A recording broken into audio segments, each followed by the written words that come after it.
I Go mean, ahead, Ricky. one of the best counters against the Sand King is always the anti-mage. Mm-hmm. And they don't really have a lot of good lockdown at dealing with him outside of Burrow Strike. But you could still go for a Monkey King. Radiant's turn to pick. And pick the Gyrocopter. Okay. Gyro would have been the other one.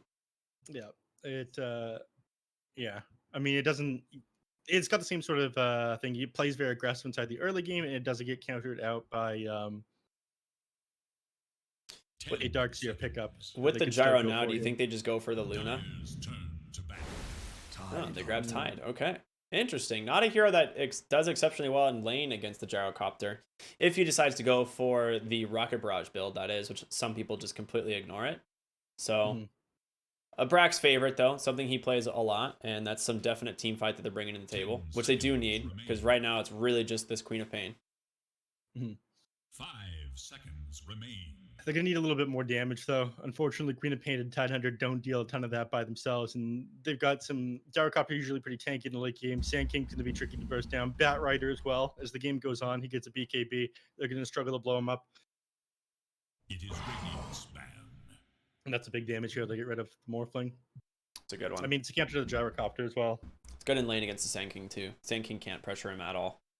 Mm-hmm. Unless you make a mistake. Like, if you get, like, Burrow Strike from trees into arrow, then sure. Yep. Getting rid of that one smart. Yeah, being able to steal a flat cannon would be an issue for sure. It is I mean, you could grab. No, I was gonna say you could grab Monkey King for yourself, but I'm not crazy about that. They definitely need the other support here for black and yellow. It's almost guaranteed to be Esk mid on the Bat Rider. It's one of his, like, it's one of the heroes that he plays a lot. So I would guess that they're just looking to pick a 5 that can disrupt the Tidehunter in the lane here, which Clockwork's pretty good at it. 5 seconds. It's all right. I'm not. I mean, maybe they just pick it because Juve had a decent time with it last game. Lemsteel was a good pick. That band makes a lot of sense.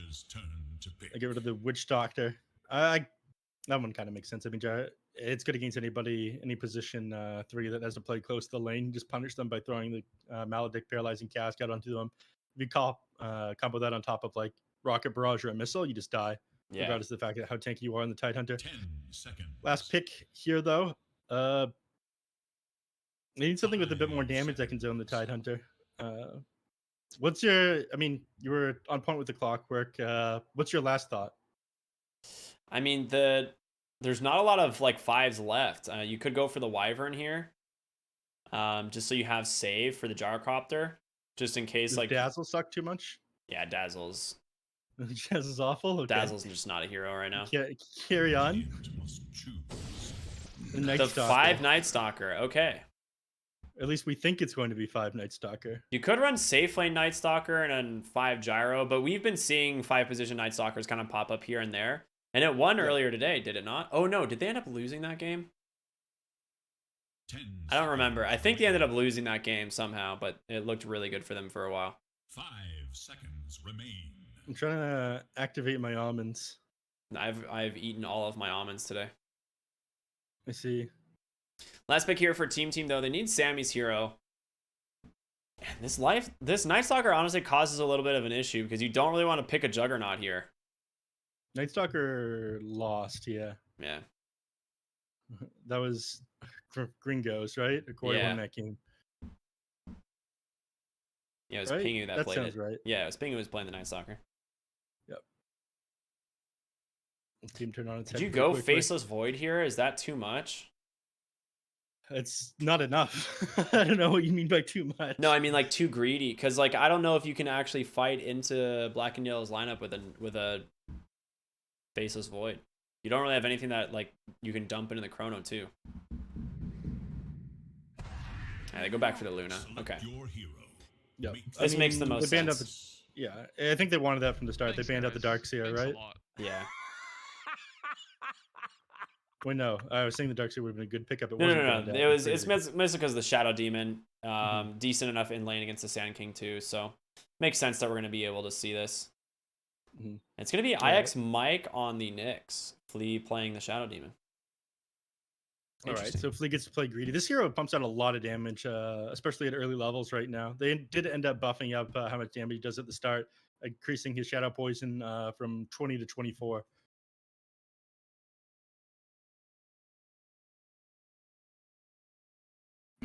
So what do you think, Neff? Based on drafts, which team has it here?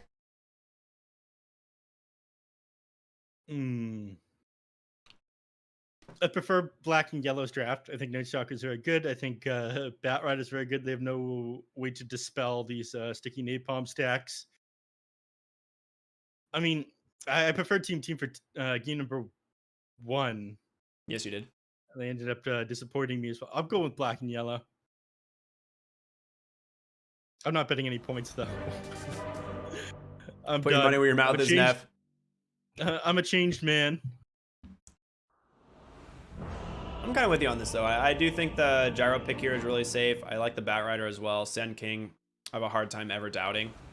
So I'm going to go ahead and say black and yellow as well. I think their draft looks pretty good.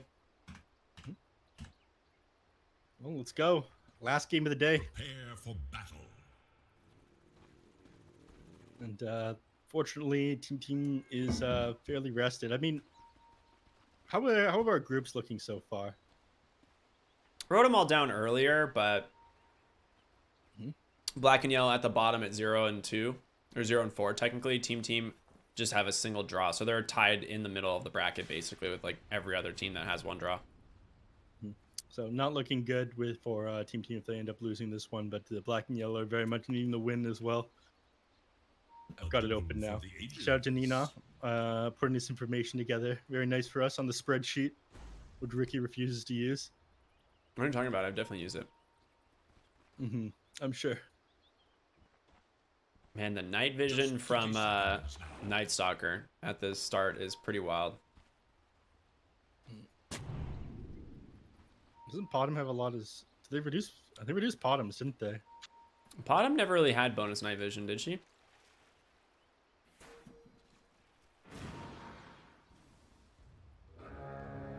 No, it doesn't. Ends up being slightly off the mark. Well, I know there's a ward here somewhere that was placed, probably on the right side there. So most likely gonna get the D ward eventually. Brax top lane. Oh, Suns fan, you all right there?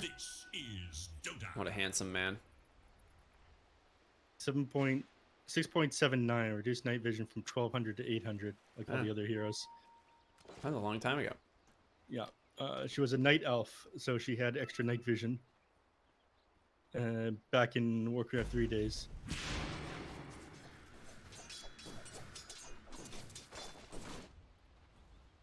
But that's nerd stuff.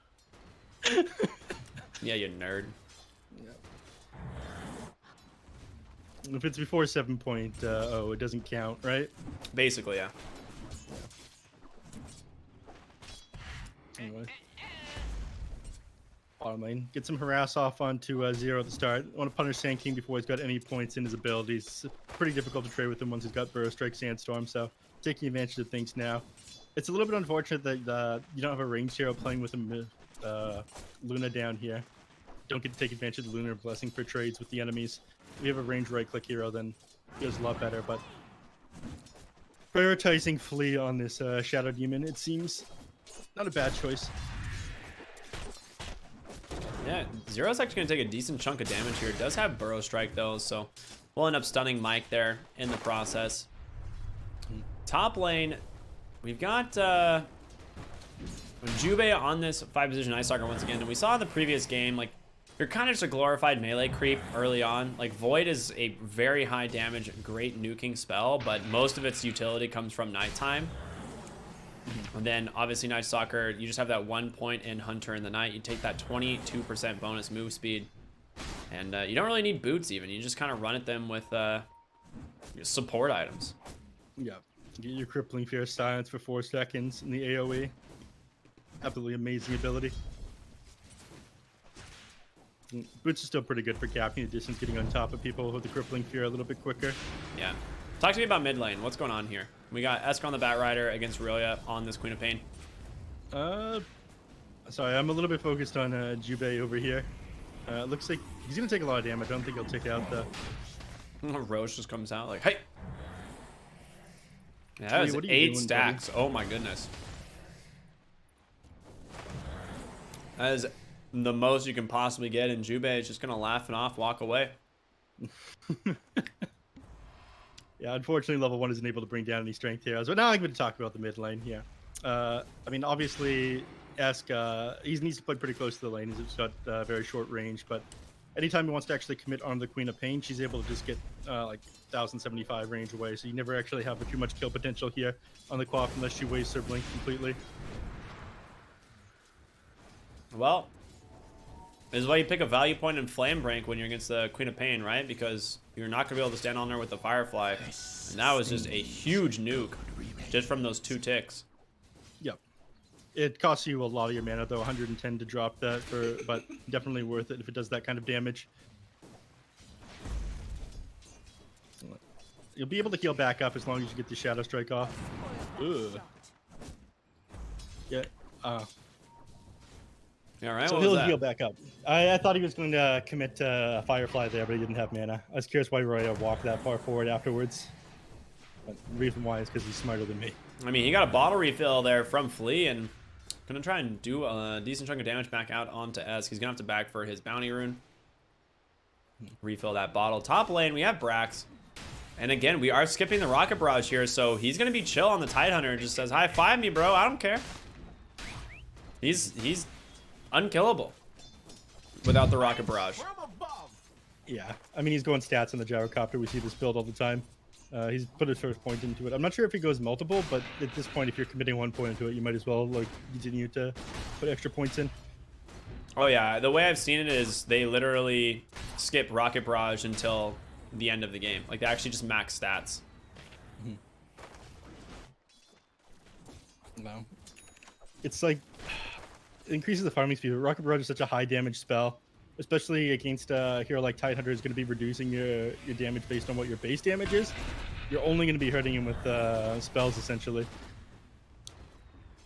There's a scenario where it's like you have Rocket Barrage here, and this Tidehunter doesn't get to like have a great lane. Instead, he's 31-6 to the 18-1. You're sacrificing. You know, you're like definitely setting yourself up for faster farm speed in the mid game, but you're setting Brax up to just have an incredibly quick first item, Meteor which Hammer? he's choosing to go Meteor Hammer, and it's again just to punish these heroes for being greedy. Let's go, Brax. I mean, you'll be able to take the tower really quickly with this one. Oh yeah, I love this build. I've seen him go the Meteor Hammer Tidehunter a couple times actually. Ravage is Ravage level 2. I think is a perfect setup for Meteor Hammer, isn't it? I believe so. As long as you pop it and then Yeah, drop the 2.5 second Ravage. channel, so it's a 2.6 second stun. It takes 0.5 seconds to come onto the ground though. There's Yeah. a dropping time, which isn't included in the channel. But Ravage comes outward, so if you Ravage it, then you start channeling it before the stun even hits them, then it'll come down around the same time they come out of the stun. Jube just blocking this pole camp here. Well done by him. Trying to prevent them from stacking up for this Tidehunter. I mean, that's who this is for, right? It's all going to be Tidehunter, isn't it? I mean, it's going to be Tidehunter or Luna. It depends on whoever gets over to there first. They're not going to want to leave it for too long. Oh, nice probably fort be top lane. Rax does not want to let this Yamsun get any free creeps here. Yeah. He uses also Catapult Wave, so he wants to be able to hold this for as long as possible. He's They're actually got the actually catapult. rotating up here on Flea, and Yamsun able to just drag this wave away, which is really smart from him. One melee creep kind of coming in, going to take a little bit, but they've got the disruption into the Ravage. Perfectly timed. The question, he can't get out. Oh, he moved the... Oh, no, Flea. Accidentally moved the creeps, or his illusions, for a moment. Otherwise, having trapped Gyrocopter would have been very nice. Yeah, they lost the catapult as well, so it means they're not going to get... All this push is going to be a lot slower. His Meteor Hammer is going to be there, so I think he's going to take the tower. Yeah, it's literally coming on Courier. It's just going to hit that secret shop on the way up. And Brax will start whittling down the tower. I've seen him do this on the offlane Tidehunter a couple times, and I actually really like it. Because right now, your offlaner needs to be able to take towers, right? Or cut waves, and like Sand King is kind of doing that bottom right now. Like he's able to keep this catapult alive for a while, but now that this catapult's dead, there is no pressure that you can apply. Meanwhile, Brax has a meteor hammer, which is pretty funny. Dude, is Jubei gonna interrupt it? Avoid? No, he's not. Right, you can use it now, Brax. Activate it. He does not have the mana. He needs a soul ring. Let's go. Oh, come on. Boring. Dire's top tower. Alright, so it is Sammy cleaning up these stacks in the jungle here on this Luna. Also stacking for himself because he's a god gamer. He's NA Dota. Picks himself up by his bootstraps, not like these European socialist carry players who get things handed to them by their supports.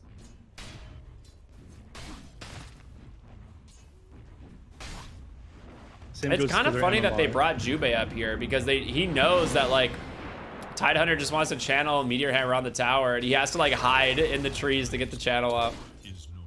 But yeah, Brax has got it. Tower down at 8 minutes. Courier is dead, so he's not gonna get those boots anytime soon, but Boris just trying to steal experience here from Sammy on this Luna. Really, yeah, rotating over. I mean, they can get this kill pretty easily. Dire's Well, middle tower is under attack. wait a minute. What's They're going on not here? that confident here. I mean, Eska's boots of travel. You're gonna be able to run them down very quickly if he opts to pop Firefly. He's also got a DD rune. Radiant's bottom tower. Crippling Fear comes through. Esk catches him. That's going to be a lasso. They found Ryoya here in the mid lane. The question is, can he get out? He does. Has plenty of saves there with Flea as well. And Sammy, no points in the Eclipse, but one more beam should be able to... Oh, he's actually got 1 point beam as well. Jubei's going to be out. Radiant's bottom tower is I mean, this is the common build right now. Yeah. He was clearing these ancient stacks. It makes sense that he went Moonglaze maxed out first. I think this is the most efficient jungle build, especially for clearing stacks, is 2 points Lunar Blessing and then maxing Moonglaves first. There is little hope for Dire's middle tower. Finally clearing up that sentry. There they go. And with the Mask of Madness done now, Sammy should have no problem at all cleaning up these stacks. Yeah. Mid lane, arrow, tanked by the Tidehunter. Crippling Fear does manage to catch the Queen of Pain. Off on the side, Ravage comes through, but it's a little bit too late as it's only caught the Night Stalker. They take those trades any day of the week, and with Yamsun's rotation, call down coming through, they're going to be able to find Mike here. Flea with a nice disruption, just biding him a little time, but it's not going to be enough. The high fives. If nothing else, Brax is a very well-mannered gamer. I'll give him a high five. Where is his blink? It is right there. Okay, I was like, this Sand King has a blink, right? He has a lot of farm. Yeah, that is Very a fun. pretty decently timed blink dagger here on your offlane Sand King, just about the 10-minute mark. And this feels really good. Yeah, going to be pretty easy for him to set up kills alongside Boris here. He's got 2 points in the arrow. In fact, they're probably going to grab Flea here. Yeah, I think you have to go Flea. Yeah, they do. The Epicenter catapult blocks gonna get it. canceled by Mike. Nicely done. Arrow, melee range right on the Nyx Assassin. They will at least find one. Drop the sentry there to give vision on him. Ends up finishing him off there. But yeah, unfortunately wasn't able to get on top of Flea. Just due to the fact the catapult was in the way. And Flea now trying to clear out the enemy team's wave with the catapult here. I think Brax ended up finishing it off though. To their top tower. They still have a 1k gold lead here on team, but it doesn't feel like they're really ahead. Top lane Jubei scouting out Ryoya, who doesn't get the Crippling Fear off in time. Moonlight Shadow gonna be spoiled there. His bottom lane 0. He's already committed the epi. They get the kill, taking down Sammy and now Boris. Plenty of leap charges available. Gonna try and use that to get away, but caught by that demonic purge. Nicely timed on the impale there from Mike. They get that kill. And they committed Dark Ascension for this. The question is, can you get anything? Ryoya blinks in aggressively, gets burrow striked into the Crippling Fury. He's just dead. The You're answer is all yes. alone, sir. Not great. You lose your position 1 and your position 2 there. And that's a use out of that Dark Ascension. I'll take it. And now narrowing that net worth lead that they have. Honestly, Sammy has to be a little careful of Batrider in the top lane. If he decides to go for like a lasso play, he might be able to find the kill. Yeah, not enough duration left on Firefly, it seems. Yep. Needed Boris to be a little closer as well. Yep. He's gonna move back in his triangle where it's safe. Working on a Yasha, potentially a Manta style this game. Link Burrow Strike, just harassment coming in from Zero here as he's just planted himself in this mid lane. Another D ward here on the sentry. Just protecting the Sand King. Yeah. Rhea and Sam Boy playing pretty close in this. Oh, he got clipped. Oh no. You know, it's an what can you do in NA besides just clip people? Pulled right into the clipping fear. They're able to take down the Queen of Pain as well. Nice Ravage coming through on the backside, looking to take down S. They get him with the Impale. Now Night Stalker stuck here, but he's just the 5. IX Mike gonna take down here to 0, and now it's just Brax. He'll get him with the Gush and the Anchor Smash. Bonk, dude.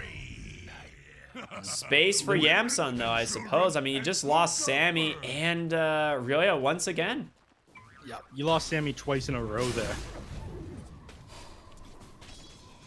Brax. No, you lost Ryoya twice in a row. Sammy like died in the last fight, but Ryoya just like died on the edge over here, like just a moment ago. Yeah, you lost them both twice in a row because that's how that fight broke out. They went Yeah. on Sammy with that epicenter there. Oh yeah, you're right. To lose your position 2 times in a row is pretty awful. Yeah, getting clipped against a Bat Rider feels pretty sad. Well, there's nothing that he was able to do there. That was just a gamer move by Ask, I gotta say. Yeah, definite gamer move. I agree. That's one of the things we're famous for here in NA. If nothing else, we do have cliffs. We have lots of cliffs. Oh, Zero yoinking about a regener in there. Feeling pretty happy about that. Dire's middle tower Brax is under just gonna shrug it off. I'm sure he's fine. He's got this Meteor Hammer, hasn't been able to put much extra damage on these towers. They find Sammy once again. Esk, he's got the lasso. Or I'm sorry, he doesn't have lasso. He doesn't even need it. He just chases him down. They get the kill. The TP is coming through. Jubei on the backside. Gonna be able to catch the Shadow Demon with the Crippling Fear. Another Burrow Strike comes through. They caught him. Takedown 2. Esk in the trees here, trying to survive this as long as possible. In comes Zero with the epicenter and the blink. So much damage coming in from the side of Black and Yellow, and on Ryoya, I mean, they can't take down the Bat Rider. He's gonna have lasso up. They're gonna maybe go for another. The arrow. Ooh, just barely too short, but Brax doesn't look like you have any way of getting out of here. Esk, he's gonna try and go ahead and turn this around onto Ryoya. They've got it. It's nighttime now. Crippling Fear is available. Ryoya, he's came in once again to his death. Sick Meteor Hammer from Brax, though. Well, by the hop, he can't do anything here. Though they've invaded their triangle. They've been here for the last couple of minutes. So there's no way for you to fight into this at the moment. You just don't have the damage. It feels like the moment you walk into these enemy heroes, they pump out way too much. These heroes are just running at you. The Night Stalker, the Sand King, the Bat Rider is something I was concerned about. Sammy needs this. He needs Yasha. He needs BKB to stand his ground in these fights at the moment. Yeah, they are not. I mean, they started off on Team being really far ahead in the lanes, and then they just kind of fell apart. Yamsun now top net worth at 7,800, almost to his Aghanim Scepter, just a couple hundred gold away. Did go for that Chrysalis first item build like we've seen. And the other thing that's strange is he actually backed to go 4 points in the Rocket Barrage. So it looks like he was worried that he did need to fight and be aggressive on the Gyro instead of just AFK farm, and it's definitely paid off. Looks like he's gonna leave homing missile at level 1 and continue to level up stats. Yeah, I think that's the strat. You don't really that's need what he's doing now. Sammy just TPing out at in the nick of time. Meanwhile, mid lane, they managed to grab Zero. Ravage still available for this. Meteor Hammer cooling down. They should get the mid tier 1 tower off of this, which is a big one if they can get it. Yeah, as long as Boris doesn't interrupt this Meteor Hammer. I mean, he's got Ravage available as well.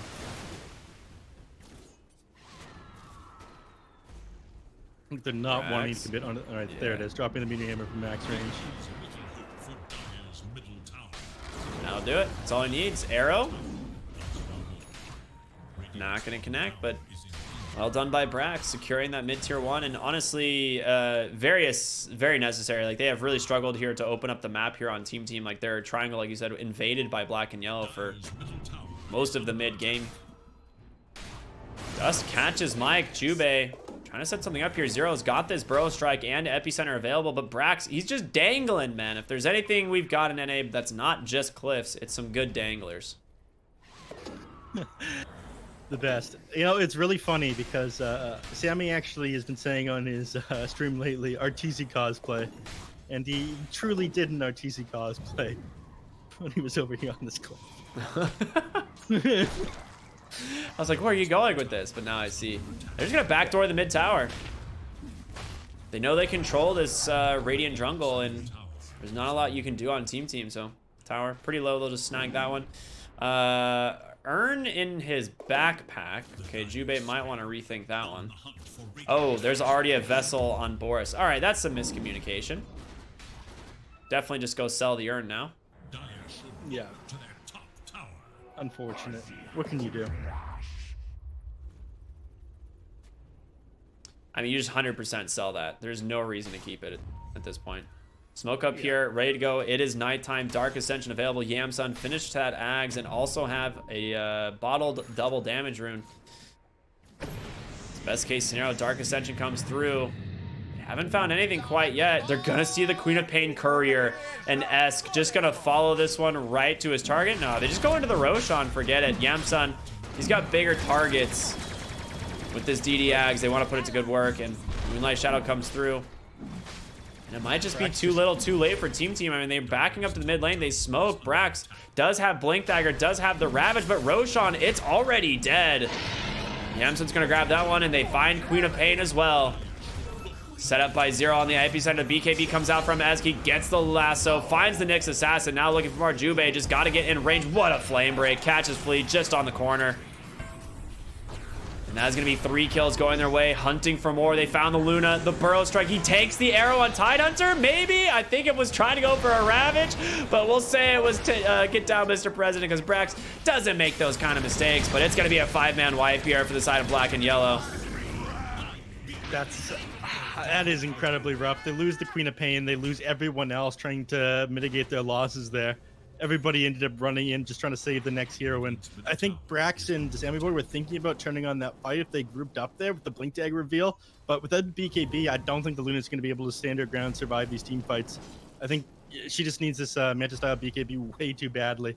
She also just doesn't have like the second point Eclipse either. So there's just like a lot less damage coming out without the second point of Eclipse.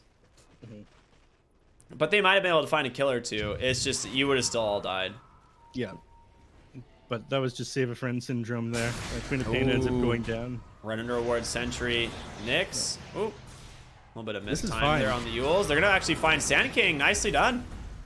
Silent Stop. Soul Burn. Is it enough? Okay, yeah, he is going to ult on Aurelia. Wanted to hold it as long as possible, but doesn't end up finding him. Aurelia. He's just going to have all the vision in the world thanks to this ward. The question is, do they want to continue the chase here onto Boris? He will indeed. Ravage on the backside, finding the Bat Rider. He pops the BKB, trying to run here on Esk, and he might be able to get the kills. Trying to turn around, doesn't have lasso, but in comes Jubei as well as Yamsun. Yeah, BKB is forced though, and they'll back up off of that one. Yeah, the Bat Rider becomes a massive issue. Sammy Boy doesn't have enough movement speed to keep up with the Bat Rider and right-click him down to this point. So getting those first initial charges off the Bat Rider is a pretty big deal, though, because again, a lot of this magic damage, a lot of the slow was deal with the Bat Riders all magic. Bottom lane. Flea, he's just got his Blink Dagger. Okay, this is actually a pretty big deal. Oh, they have such massive initiation here. They're going to go for a BKB instead of a Blink Dagger on Night Stalker, though, but the Blink forward on Sand King and Ike's Mike. Found once again, trying to go for a D ward, and this time I think gonna go down here. Flat Cannon should make quick work of him. No, he's able to get him away just with his Vendetta. Jubei chasing after him. Drops essentially, finally gonna finish him off, and now Brax mid lane trying to get away from Yamsun. Gets the blink, he's gonna be fine, but look who they found. It's gonna be Sammy on the Luna in the top lane. They don't even bother with the Epi. They know they've got everything they need. Flame Break gonna be able to help finish the kill. And they can't go into the gyro at the same time because they know Aegis BKB. There's just no point committing onto him. He gets the tower, and they're gonna look for tier 1 top. Should be an easy take for them, and it's just gonna be tower. I mean, do you want to get tier 1 top? It'll give them another fort. I actually think that might be a grief. Oh, they have fort. Never mind. Yeah, you definitely go for it. No reason not to, but they'll clear up the triangle first, prevent the enemies from farming. I think it'll just be Yamsun probably working on that one bite. Never mind. I guess he's not going to. That's cool, I suppose.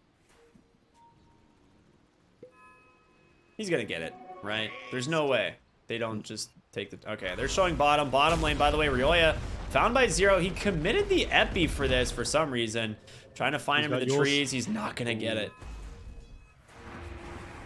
Sammy top by himself in the river, though. They find the Night Stalker. A nice meteor hammer, of course, setting that one up.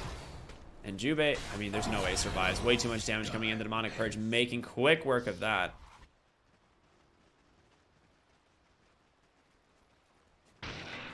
Now Sammy's forced to back up the top lane. He doesn't deal with the Yamsen here on his gyrocopter, at least not for another 45 seconds. That age expires. They might be looking for a kill onto him. Yep, Vendetta in from the Nyx. This is a fine, but he has a great sentry ward scouting that one out. Flea with the save. Call down comes through. Mike not going to be able to survive. Yamsun just chatting up on them. And in comes Brax. Doesn't have mana for the Ravage quite yet. On the backside, Ryoya jumps in, going for less, but he's just going to get lassoed. Ryoya might have gone a little bit too far, and the Spirit Vessel will finish the kill. The Lincolns did pop the lasso at least, but Zero looking for more as they've got the Burrow Strike onto Brax. Kraken Shell protecting him, but I don't know if he's going to make it out of this one. Esk with that Firefly back up, just going to be able to run him down. They also find Shadow Demon with the Tinker Ward. And Brax, 30 HP still 30 HP, but finally dies. Grenade there on the Bat Rider. Oh, does he actually have it? Oh, that's, yeah, it's quite an item. Yeah. I mean, Tidehunter is able to dispel it, but, you know, even just dropping a single 2 stacks of taking napalm off onto him ends up being a very slow tick down. Took a lot of damage from that. I hear a lot of people are very upset that the grenade works with Bat Rider, and I don't understand why. I'm sure it's fine. Balance in all things, as they say. Yeah, it's dispellable, but it didn't do enough damage to finish him off there. I think it was gonna survive. He would have had like another magic wand charge, and he might have been able to get away from that one far enough back to the base. I don't know. Any movement speed item, neutral item is also fairly good with Bat Rider, so I think that's why people are upset. It's just way too good on the hero. Man, the sticky napalm shard is so good too. Or not the, I'm sorry, the Bat Rider shard is so good with Flame Break. It's so sick. 2 Flame Breaks as well as like sticky napalm on application. Like that's pretty sweet. Yeah, makes it much easier to run people down. Overall, an 8K gold lead here for Black and Yellow, and Radiant's bottom tower is under attack. feeling pretty happy about the state of the game. I imagine like the Sammy, like he's on his way to a BKB. No. Okay, we're good. They pinged. Sorry, they pinged him out, and he was like 10 gold away from his BKB there. If he went down there, that would have been a disaster. Oh no. Yeah, that's that'd be no good. He's got a BKB completed now. They might be able to take a fight. Gyrocopter's got a Daedalus though. And Ryoya, I mean, he's got this Lincoln's, but he's no close to his BKB either, which he does definitely need this game. Gonna catch him with the Crippling Fear. Not able to make it away. But Brax comes in, has Ravage. It got interrupted by the Crippling Fear, and Yamsun able to BKB. Mike almost dies in the process, but the Burrow Strike at the backside, it finds Luna. He catches an arrow. Disruption, nicely done to save him. Brax trying to channel that Meteor Hammer. Does end up catching Yamsun, but in comes Sammy with the Eclipse. Is enough? No, there's the lasso. All set up from that. They can get more, and now Flea, the next target here for the side of Black and Yellow. I mean, it's going to be a 4-0. Once again, Black and Yellow just running down team, and there's the GG. I mean, I feel like there's just no chance left, right? They have to call it. Yeah, nothing they were able to do here. I mean, that was their last ditch effort, that last team fight there. And the Crippling Fear interrupting the Ravage. I mean, IX Mike was in position. He could have gotten like a multi-man impale off on the enemies to follow that one up. And then maybe Sammy Boy comes in, does enough damage before those BKBs come off. But once they're committed, there's just no way they're able to fight in this gyrocopter. There's way too much damage coming out from him once he's hitting you because he's got that Daedalus. You need to somehow blow him up before he got the BKB off. So just unfortunate timing. They didn't come online fast enough, and Black and Yellow just running you down with these really quick strength heroes. They're just too tanky for you to deal with. The only person who could survive was Brax, and didn't have enough damage by himself in order to bring down these black and yellow heroes. Yeah, I mean, this was just a sick performance all around. I mean, Yamsun obviously dominated here on this Gyrocopter going 6-0 and 7, but Esk on the Batrider 9-1 and 12. They did such a good job at just shutting down Ryoya here on this Queen of Pain. I mean, he just popped off and 0 from the offlane. He had such a rough start to this game, but still managed to come back and be super useful here, finding tons of bro strikes. One of the reasons this hero is really high value right now. But yeah, overall great performance from Black and Yellow, and they finally get themselves a 2-0. This puts them in a pretty good position. Like they did start a better position. A much better position. It's like necessary. They needed this 2-0. A draw here would not have been enough, but team now in a rough spot going 0-1 and 1 overall, but we're so early on into this tournament that there is a lot of games we played. We got a 10-team round robin. We got a lot of Dota to be played. Mm-hmm. And I'm excited. It is going to be you tomorrow. Let's give people a little taste of what they got tomorrow. 4 Zoomers and Infamous to start the day. Ricky, tell them what else they got to look forward to. That's pretty sick, if I do say so myself. But you know what's also pretty sick? 4 Zoomers versus Infinity as the next series. So we get a double dip. That's 8 Zoomers, Neff. Count them. Is it really a Zoomer team anymore, though? That's my question. I said last season they were 4 Boomers, but why change what you got there? A second doubleheader after that is going to be Infinity going up against D2 Hustlers, the only team currently to take a 2-0 off of the Zoomers. Neff, what's the last series of the night? Tell them. Team versus Hikori to round things off. Last every single day. I mean, maybe they're just night owls. I don't know. Maybe. Who knows? They request to play late? I don't know. It's hard to say. I mean, it could be school, could be all sorts of different stuff. But yeah, it's been a fun first day for us here. Obviously, it's not the first day of the tournament, but Neff and I jumping on for the first time, and we got you guys get to see our beautiful faces tomorrow as well as Saturday. So definitely make sure not to miss that. But that's gonna do it for us here on Beyond the Summit. Big shout out again to our sponsor N1Bet. Thank you guys so much. But Neff, before we go, any final thoughts for the viewers? Thank you, everybody, for tuning into the best region. I know you guys love watching NASA showdowns here, and excited to see this team that a lot of people didn't think would be as successful as team take some games off of them today. So I'm always a big fan of the underdogs. Right I on. gotta say. I'm a big fan as well. All right, everyone. Thank you so much for watching. Again, my name is rkryptic. I've got Neff here with me. Make sure to check him out on Twitter. This guy posts some bangers, and we'll see you guys tomorrow. Have a wonderful night.